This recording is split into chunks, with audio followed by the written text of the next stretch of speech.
Financial Literacy Class 101. Our focus today is 7 practical investment that you need to engage in and never work again. So our theme today is how to acquire financial stability. Is engaging in a type of investment that is worth the cash to maintain you the whole month without necessarily needing to work again. So the first thing that we need to focus on something called recurrent expenditure. Recurrent expenditure, it means how much do you need to survive per month. So maybe rent you are paying 7,000, and maybe everything plus food, you require food that is 6,000, and maybe you are paying school fees that is worth 10,000 per month, and maybe black tax. Black tax maybe comes to also 7,000. So the total of this cash, as you can see, it is 30,000.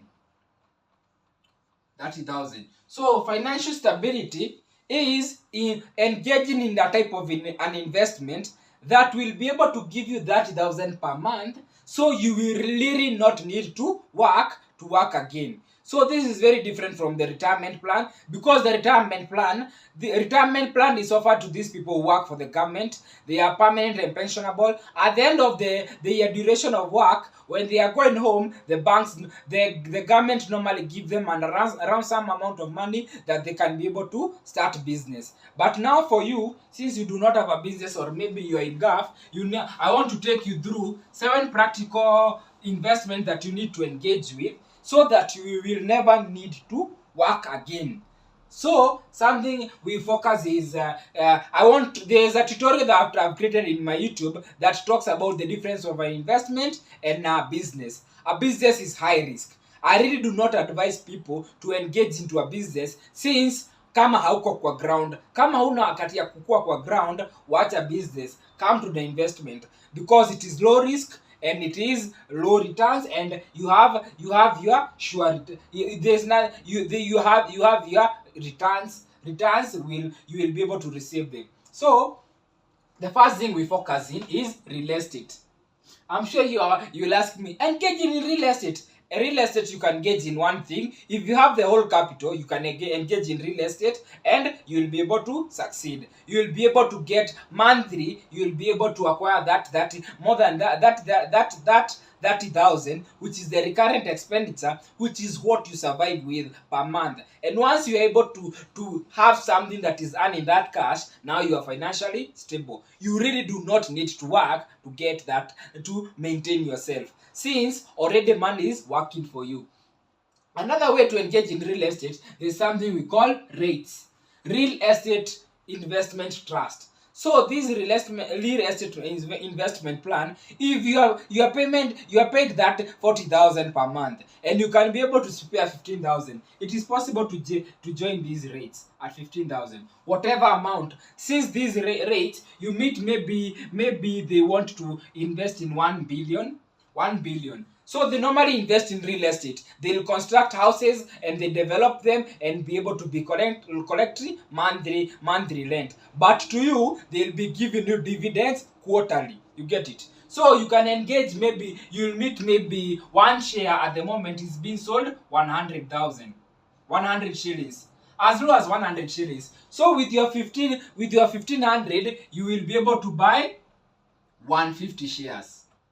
150 shares. Once you buy 150 shares, it means you've given them 15,000, but on your account it reads 150 shares. Once you engage into that, they'll engage 4,000 or 6,000 number of customers. They come and buy the shares, and at the end of it, they'll be having their 1 billion. The good thing with this is, once you buy shares at 150 shillings, they are able to rise. So if you only bought 100 shares, and it was you bought 150 shares, and each was 100 shillings, you'll meet, once the real estate is able to develop and go up, you will meet, maybe now one share is being sold 300 shillings, and you had 150 of them. So you see, this is a direct 45k. That is how you're able to benefit from rates. Either the capital gain way, the shares increase their value, and per quarterly a year you will be receiving installments. Now, to get financially stable, we said our current expenditure is at 30,000.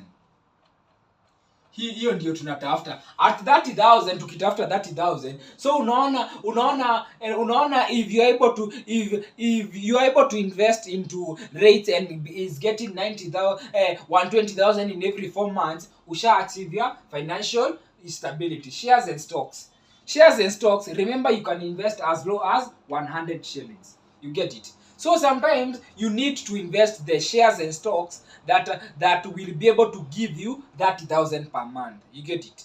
Now we have to work with either you have to get that cash all, or kama your payment is 30,000 and you are normally able to spare 14 every time, you can be buying shares. Utawezanga kununua kila mwezi. Ukisasi instead ya kusave hiyo 14,000 kwa bank, unakuja unanunua shares, zita accumulate hivyo. Na again, for this journey of financial stability, we are talking a plan of 5 to 10 years. Get it? So inamaanisha umeanza job leo, umesema maybe niko gaf na nataka kuacha hii job yangu in the next 10 years ama in the next 5 years. This is the way you do it. Ama wewe mwenye huna job, huna hiyo security ya retirement plan, this is the way to go through. If you find our content valuable, ensure you leave a like and a comment, na share this person to relevant people. Share this person that you feel that they are close to you and you would love them to be financially stable. Share to them. Share to the younger brother, the comrade in campus, and that sister, big sister in Gulf. So that is the way shares work. Shares work. The shares, I will take you through the shares that the best shares to go on in my other videos in the YouTube channel. So money market fund, this is best. Remember, money market fund, this is a mutual fund that normally invest in short term and low risk securities. Huwa wana invest kwa treasury bills and treasury bonds ama infrastructure bond. The money market fund, this is the sweet thing about money market fund. The interest you are given, you are normally credited interest per day on a daily basis. So pesa yako ina earn interest per day, but it is payable at the end of the month, which is calculated annually. So money market fund, you meet currently, they are offering that around 13%. We see there is this model. If you save 5,000 per every month for the next for the next 10 years, you save them for the next 10 years. Then you are saving them at an interest of 13% per annum. By the time you are clocking the 10th year, you will be having your 1.2 million. You get it? You will have contributed 600,000. In this contribution, this 5,000, you see 5,000, and we are to operate 5,000 in the next 120 months. 120 months is the next 10 years. So you see it is 600k. So the sweet thing is you will have contributed 600, but your cash will be ready in 1.2. So you who is saying that your salary is kidogo and you can manage to save 20,000, if you are able to save 20k per month for the next 10 years at an interest of 13% per annum, it will be 1.2, it will be 4.8 million. So 4.8 million, that is the cash that you'll be having in money market fund. Remember these are not it's subject to calculation. I have a video that I've created all these models. Once you invest 1,000 per month in money market fund, in 5 years, how much will it be? In 10 years, in 20 years, all those are in my other videos. That is why we are saying we are in financial literacy class 101 with a theme to grow. So if you miss one tutorial, we are still proceeding. You get it? So another thing that you see now, somebody is getting 4.8 million. 4.8 million, we say that person was being given 13% per annum. So what is per month? Per month is around 1%. 1%. So somebody who is gaining, who has 4.8 million in the bank, they'll be every month watakuwa napewa 48,000. na hii pesa yao hakuna mahali itasonga. So unaona, it is very possible. That is why we are saying financial literacy class 101. Venye unaani hiyo salary yako, you can work. Somebody is getting 50,000, our expense per month was 30,000, hata umesurpass. So inamaanisha hapa hata kama unaweza kusave kama 12k per month, 12k per month, 12k only per month, then you save it for the next 10 years consistently, utakuwa na pesa zako. So lazima ujue to make money, either uinvest pesa mingi wakati kidogo, ama uinvest pesa kidogo for wakati mrefu. So let us go to another area that you should focus to invest on. Remember, go in the YouTube channel and find that content of money market fund, how to join, how to invest, all in my other videos. So another thing is index fund. Index funds normally work as the shares and stocks, and shares and stocks, they work more on the same and more of the same. We have something called treasury bills and treasury bond. Treasury bills is investing your money on bank. Treasury bills is short term, treasury bonds is long term. Treasury bond does not have interest. So it means treasury bills can be 90 days, 180 days, or 360 days. Bond we said they are interest free. There is no interest, there is no withholding tax. You get it? So once that treasury bills, you invest 2 years and above. You can go to extreme even for the next 30 years. You get it? So once you invest on this, the challenge with this is that they don't compound. What is this compound interest? Compound interest is the 8th wonder of the world. Compound interest simple ni umenunua rabbit moja izae watoto 8. Hawa watoto 8 wote wazae watoto wengine 8. By the time wanazaa watoto wengine 8, pia wewe umezaa watoto wako wa 8. Are you getting? So birth number ni wewe umezaa watoto wa 8. Then hawa watoto wa 8 wakienda kuzaa watoto wengine wa 8 each, wewe pia umezaa wengine wa 8. That is the concept of compound interest.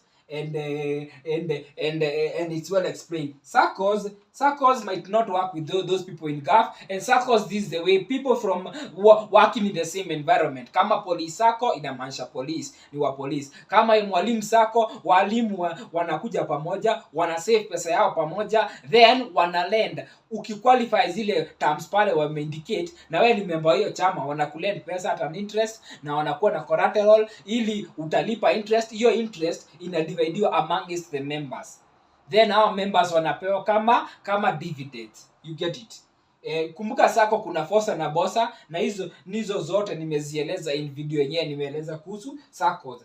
Then we focus on startups. What are these startups? Startups is investing on business that are already existing. Sometimes where uko gafa ama au wanga uko ground, then unaenda uanzishe biashara. Jua biashara ina market dynamics, market demands, inahitaji regulation, you need to manage labor, you need to be good with procurement, you have to procure goods at the cheapest price at the right time before upata hizi connection. Sometimes business inauma nje. Ndio maana it is good to go and buy already existing. You buy an already existing business, unaambiwa hii valuation ya hii business maybe ni 2 million.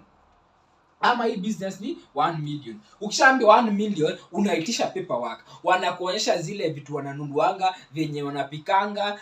Let's say kama ni hotel, watakwambia kwenye wanatoa vitu, wanapikanga, bei yake yote. Then kama kuna documentation ya agreement yenye wamemake na landlord, lawyer wako atakusaidia kutuchange from mwenye anakuzia. Kama ni pale kwa Citizen ameregister biashara yake, lawyer ataweza kukusaidia hiyo yote. So today is financial literacy class 101. Remember to share this video to the relevant people. We want that community. Ukifind hapa kwa tutorial iko salama na imeweza, share pale kwa family groups. Ili ufight na ufokara kwa familia yenu. Utapata sister yako akikuwa financially stable, then financial literacy tunasema is getting value of your money. money. Sometimes tunalemewa kumultiply our cash. If today I told you wewe mwenye una watch, kesho next month ulipe times 3 salary yako, it's not possible. But if I teach you how you will be able to work with what you have, you save it and go to other places, you always have value.